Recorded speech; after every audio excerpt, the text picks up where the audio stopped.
There's a storm coming.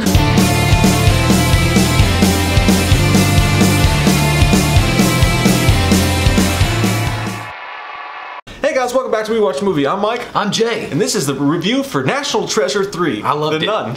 There's a map on the back. I want to talk to Samson. Fly me to the moon like the bitch Alice Crimson.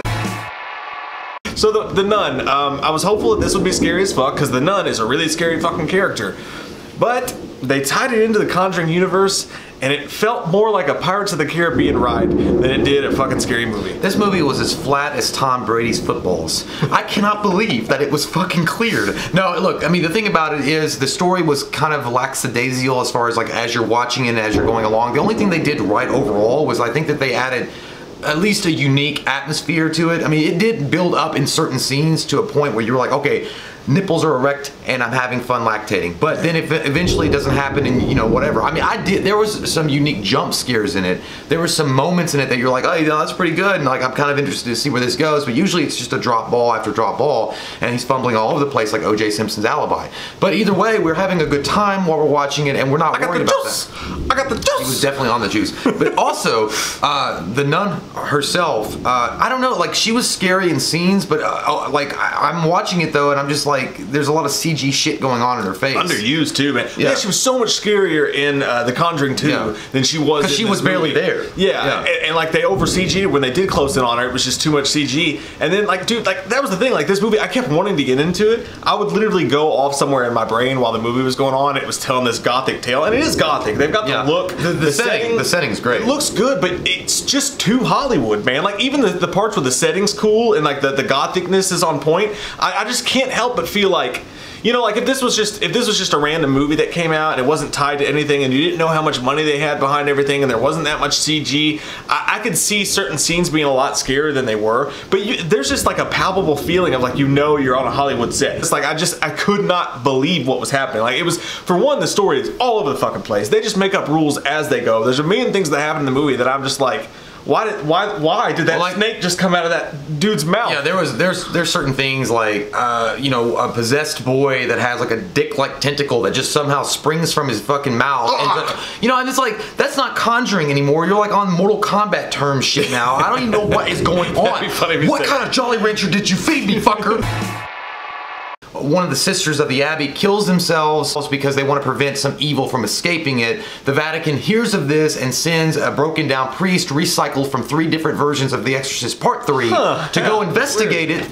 And along the way, he has to pick up a nun who's not taking her final vows, but she has X-Men like power that can see visions of the future and other bullshit. And they meet a guy named Frenchie who fucking got left over from improv class at Acting 101. I couldn't really put my finger on exactly why this movie sucked a fart. It was hard to. But the thing, I think it was because it was too magical. It was too fantasies. And yes, there is quite a fart smell in the theater after the film. Because I thought fucking Legolas was gonna pop up at some point with a fucking bow and arrow that's got like etchings on it and be like, this is the only way to stop the demon.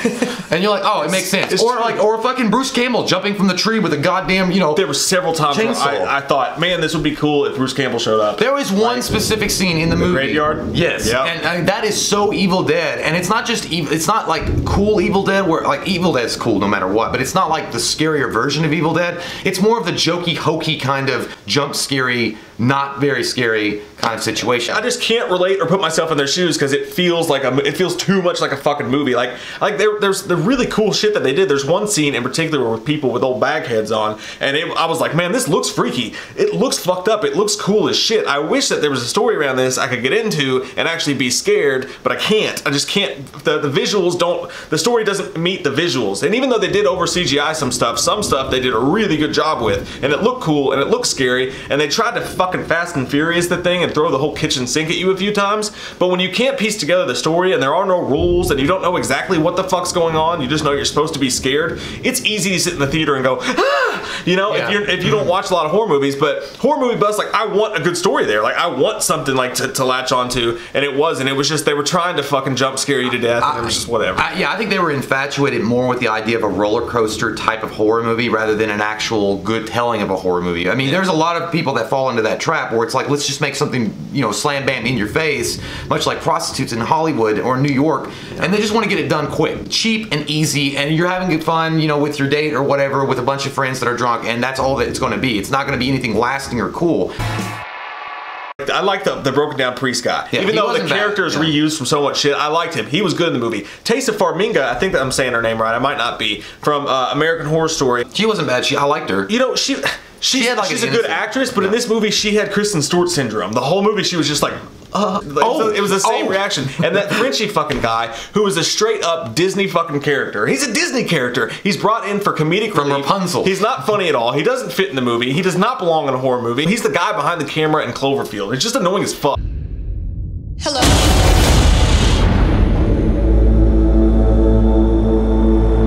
The scares and everything are so predictable. They're from a fucking mile away. You can see it coming. I give this movie a 5.5. There's really cool visuals. It reminds me a lot of the Silent Hill movies, and that it looks really fucking cool at times. But I'm just like, I can't fucking get there in my brain I want to like this so badly. I want these images to matter, and they just don't. I think that's exactly how we felt when we actually went and seen Silent Hill and Silent Hill 2 in the theater. It was like cool shit going on, but just not anything palpable for you to sink your teeth in overall. And just like, you know, great imagery, great setting, great idea, just not executed in the way that me needs it to be executed. Thank you so much for the effort. You're getting an F, motherfucker. Anyhow, maybe a D. I'm giving it a 5.0 myself. That's the way I'm gonna go. And I just want to point out really quick that my ex-wife is number 4 greatest prostitute of all of Kazakhstan. Comment below with your all thoughts. We love your fucking faces. If you do the channel, click that subscribe button and get some goddamn wham up in you. Woo! You fucking Razor Ramon the shit out of that with your toothpick, the size of your wiener. We watched a movie. Yeah. We watched a movie. We watched it. We watched a movie. Yeah. You know what? We did a review. We watched a movie. We watched a movie.